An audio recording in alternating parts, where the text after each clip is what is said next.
going on, everybody, and welcome to another video. We're reviewing the hot new Mario multiplayer game with free updates. Oh, wait, this game doesn't have free updates? Huh, okay, well, thanks. So that means this will be a good game, right? Well, let's talk about it. So, yes, I've been playing Mario Tennis Fever, and I was pretty optimistic about this game releasing. My first insistence when this reaction dropped is like, my reaction to it was, oh, it's tennis again, and it's tennis, basically. Yeah, more Mario Tennis. I really wanted baseball, or hell, even Mario Basketball would have been hype, honestly, but nope, we got Mario Tennis again. So I was immediately turned off from it. I was like, I'll probably get it, probably won't be that amazing. And then when the overview trailer last month dropped, I was a little interested now, like, okay, wait, maybe Nintendo is learning now with the sports games. So now that I played a decent amount of Mario Tennis Fever, how do I feel about it? So let's start off with some... I think I'll save, let's talk about, I guess I'll get this out of the way when they added, I don't know, do I want to talk about the story mode now? Let's just save it for the end. Alright, so let's talk about the main core. The gameplay is, it's Mario Tennis, like, it's about what you expect. Normal shots, the drop shots, those shots, I don't need to mention. The new gimmick to this game is the Fever Rackets. Basically, they are rackets with different abilities that affect on the court, actually, which there are a lot of options for Fever Rackets. Like, you have a racket that has fire on the court, ice, lightning, mud, also known as the mud from Mario Sunshine, and then like, you know, a shadow. And there's like a lot of options for rackets, honestly, which is honestly really cool. Like, if you want to choose, you can also choose a standard racket if you want to, so you don't have to stick with that if you want to play the more casual, basic approach. But Fever Rackets are there for, you know, having a lot more gimmicks going on the court. But here's where I don't know. Now, granted, the game's been out for like, what, 2 days or something, the time I'm uploading this, maybe. There's always going to be, considering this game is obviously competitive-ish, maybe. I'm assuming it will be eventually. It feels like there's going to be some sort of, like, rackets that are going to be more broken than others, honestly. So I don't know what it really depends on, like, I don't know, if there's a racket that's like more broken, there's going to be a racket I'm never going to use because I don't like using it. So I don't know how I feel about that personally. We'll just have to wait and see how things go. Like, if people pick like 2 rackets, then the variety will be gone. So yeah, that's just a minor nitpick I have. I do like that they incorporate some crazy ideas that makes it really feel like a Mario Tennis game. Because I feel like Mario Tennis, I'm really going to say right now that I think Mario Tennis is the weakest of the sports, in my opinion. I think golf, you can make an argument with golf, maybe, but at least, like, I played a decent amount of good Mario Golf games. Like, even though I hate Super Rush, I still play that over Ultra Trash, so, yeah. Like, I played at least a good... All the Mario Golf games range from Super Rush to actually amazing, like World Tour is the best one. Meanwhile, Mario Tennis, I only care for Power Tennis 64, a bit of the GBA game, and I guess Aces is cool. I know some people do like Mario Tennis Aces, but I don't know, I kind of just dropped the game, honestly. I'm gonna use Tennis Aces and Power Tennis as a basis of comparing this game, because those are like the 2 main Mario Tennis games people like, so yeah.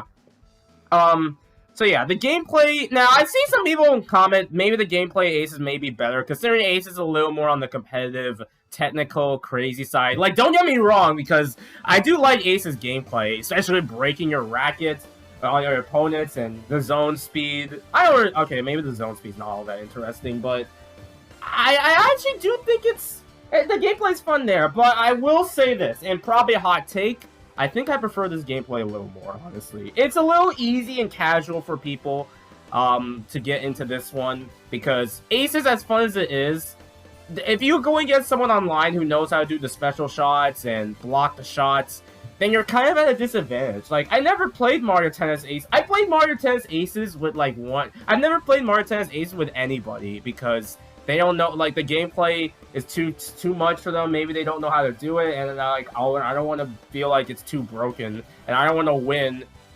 Well, I'll be winning easily, basically. Meanwhile, Tennis Fever seems like a game for almost everybody. You can choose a racket you want to use and have some fun. This feels like a Mario Tennis game than just a tennis game with Mario characters in it. That's how I put it, at least, if that makes any sense. So, yeah. That's just my take on that. I think I prefer the Fever gameplay a little more. I'm not really gonna miss the zone speed, honestly, or whatever. The breaking racket is cool, but I think I just prefer what they offer in Tennis Fever. Because if it was the same gameplay, let's be real, no one would be caring about this. So, yeah. So yeah, gameplay-wise, it's very fun. I actually really enjoy it. So let's talk about I guess we can talk about some other stuff too. The roster of characters. Yeah, this is the biggest roster in Mario Tennis history. And yeah, it's and I will say it's definitely about what you expect in a Mario spin-off game like Mario Kart. You have the typical main Mario characters, and then you have a bunch of enemies playable. And then you have the babies. Also, Baby Waluigi's a thing. Yeah, Baby Wario's back too. So yeah. Overall, it's a good roster for a Mario sports game with all of its content at launch. That's what I'm gonna say right now. Considering the last few Mario sports games always had these free updates, you're getting like half the characters that should have been day one as free updates when everyone has moved on and played different games. So that's why I think I like this roster. Say this is probably one. It's not Mario Super Sluggers roster, but I say it's probably the best Mario Sports roster we've had in like ages. Honestly, I wish King K. Rool was in the game. That was like my only hope, considering Nintendo finally, mentioned King K. Rool on the Nintendo Today app. I don't know. I think it would have been cool. I think it would have definitely bring more hype to the game, unless there's a free update or something and they add King K. Rool in like the Kremlings or something. But I don't know. I just wish K. Rool was there, but maybe he doesn't fit Mario Tennis, honestly. That's fine, I guess. So yeah, character roster's great, and they're all day one. Thank God Diddy Kong is finally on a day one roster. This is the first time that's ever happened since Super Mario Party on the Switch in 2018. There's also Mario and Sonic, but he's a guest character, and you can only play him in like one event, so yeah. Okay. What else we got? Let's talk. So yeah, there is a decent amount of modes to this game. You have the typical like tournaments ones, like the Mushroom Star and Flower Cup tournaments that have been sort of a staple in Mario Tennis. You have the Trial Terrors, which is like a different amounts of challenges in tennis matches. It does get pretty brutal, but yeah, it's neat. Once you kind of play it, you get it, you know. And then you have the mixed up mode, because there's a variety of game modes. The ring shot mode, because why not? And, yeah, that's all the modes, really. And I will say, this game does actually have unlockable characters, for once. Wow, congrats! An actual Mario sports game with unlockables. Now, I will say, it does range from, like, you know, playing a certain number of matches, playing a certain mode, so it may be easy to do, but I view this more as, like, part of the single player, like, almost as much as a single player game. You do everything in the single player game, you're done with the game. That's how I view it. So people defending this as like, oh, they'll kill the game. I mean, let's be honest here. Mario sports games are never super crazy compared to Mario Kart in terms of like playing games online. So I don't know what the longevity of this game will be. We'll have to see how it goes. Because Aces, you still can run into people online, but sometimes you don't. It's just kind of inconsistent. So we'll have to see how this one goes, honestly. And not to mention, this came out pretty early in the Switch 2's life compared to like the holidays or something. So yeah, we'll have to see how that goes, honestly. Okay.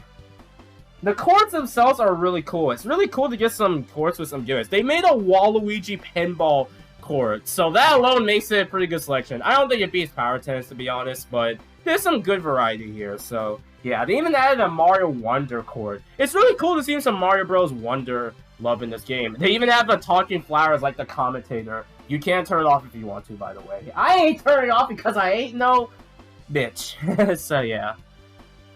What else is there? The character models I say are really good. There's some that I say are big improvements, and of course Donkey Kong's new design. I've already mentioned this several times about Donkey Kong's new design, but yeah, he looks amazing. This is probably the best he's looked in a Mario sports game in like ages, honestly, considering he never really looks good in Mario sports games to begin with. So yeah. Um, so yeah, and Rosalina looks hot as hell. Yeah, I had to bring that out there.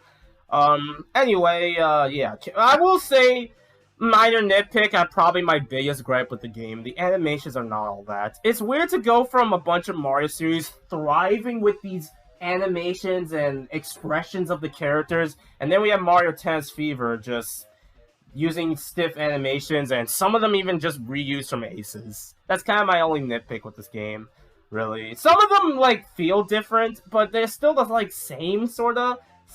I don't know, it's just a nitpick, honestly. The animations are just kind of stiff, honestly. So, yeah, it's just my only real nitpick. I'm not a big fan of how they handle that, considering that almost every other Mario series is thrived with these animations. It seems like Camelot is the complete opposite. Which, I get these games are more budget, but, like, even Mario Party Jamboree at least did something with the animations, you know? So, yeah. Okay, I think I've talked about a lot of things. The story mode. Okay, alright, if I don't say any other pauses here, then, yeah. Alright, I don't care for story modes in Mario sports games. Even Sluggers is my favorite Mario sports game, and I don't even think the story mode is the highlight, but we'll talk about it here. So basically, Mario, first off, Daisy is sick. Yeah, Daisy gets sick. That's definitely something to see in the Mario game, honestly. I mean, I guess it did happen in Super Saga, but still. Basically, Mario, Luigi, Peach, and the others have to go to this specific place to get a golden apple for Daisy to feel better. Wario and Waluigi show exactly where they need to go, and usually the Mario Bros wouldn't trust Wario and Waluigi, but if it's the only way to make Daisy feel better, they might as well have to take the risk. So while they're doing that, Wario and Waluigi obviously pull their obvious tricks, because they were looking for treasure, so they were pranking them. And, well, actually, Mario and Luigi found the golden fruit. So they get the fruit, Mario gets the fruit, of course. They were walking back to the hot air balloon. Wario and Waluigi run away from some evil something chasing them. And while they escape, somewhat, they were dealing with fuzzies. Peach and Luigi get caught. Mario tries to save them. Unfortunately, they failed. And now they get turned into babies, and it includes Wario and Waluigi. Donkey Kong is a babysitter now, and that's what you have to do. You have to play tennis matches in order to make you back to your normal self. Yeah, that's basically the story. I do like the cutscene, though. I do love the intro cutscene. And the voices, I haven't really been talking about the voice clips of, like, Mario, Luigi, Wario, and Waluigi, but I say the new voice actor is doing a great job. I am growing on Wario a bit, because I do think he's my least favorite of the voices, in my opinion, but I think I'm growing on Wario now, so that's pretty good. So yeah. But aside that, I do like they also have DK, and when Daisy does feel better, DK and Daisy are kind of teaming up, because they're the only adults that didn't get turned into babies. So that's an interesting duo. Man, if this was Rosalina instead of Daisy, this would have been the dream. No hate to Daisy, by the way. I'm glad she's getting attention now, because she seems to be the butt of jokes when it comes to being left out in anything. So yeah. Okay. But aside that, though, the story mode is pretty mid, if I'm gonna be honest. Like, they take from the Game Boy GBA games, you have to level up in order to move on to the next rank, but the first area is just so dragging. It's just, then the rest of it is like going through and dealing with Bowser and all, and then it just feels so barren. The bosses are cool, though, I'll admit. That's probably the only good compliment I can give minus the opening cutscene, because the rest of it is just so barren, honestly, and it sucks, man. I mean, I don't know what I expected from a story mode. I expect like a 10-hour-long adventure. This takes like 3-4 hours to complete, basically. So, I guess I didn't want to make this feel super short, but yeah, it just feels like padding for no reason in particular. So, yeah. This is another story mode that'll be forgettable, and Baby Waluigi is the only thing going for it, so, yeah. Kind of unfortunate. I mean, because I think the idea of, like, DK and Daisy teaming up, not gonna lie, considering they've never had any interaction, from what I can tell, would have been cool, but it's just, yeah, it's just not fun, honestly. It's just kind of forgettable. I never cared for these story modes nowadays, and it seems like they won't ever make good story modes in sports games anymore. So yeah. I guess Aces is alright, but even then I found that one kind of forgettable. Alright, I think that's all my talk of Tennis Fever. I don't know if this game will ever get free updates, but for what it is, though, I think this game is actually really fun despite that. I definitely do think it's one of the better Mario sports games. I think I still prefer Power Tennis. Maybe 64 in terms of charm, but I'd say this is like third best, maybe second best Mario Tennis game, honestly. Yeah, I prefer this game over Tennis Aces. Listen, I know it has the gameplay, but I think this game is a little more charming, especially with its character designs, honestly. So, yeah. Alright, I think that's all I gotta talk about. I don't know how much I'll be playing this game because it's Mario Tennis. This is a nice little chill game I can play. So yeah. Oh, I guess I never mentioned this game is $70. Yeah, it should have been like 40 or 50 at most. So yeah, I don't really want to mention prices in every single Switch 2 game, but this seems to be one of the exceptions at least. I gotta bring it up. So, yeah. Anyway, thanks for watching, everyone. That's Mario Tennis Fever. It's a fun game. Probably not worth 70. Probably best to get it on sale, to be honest. So, yeah. Anyway, thanks for watching. What do you think? Are you going to pick up Mario Tennis Fever soon? Or do you already have it? Let me know in the comments below. Later, folks.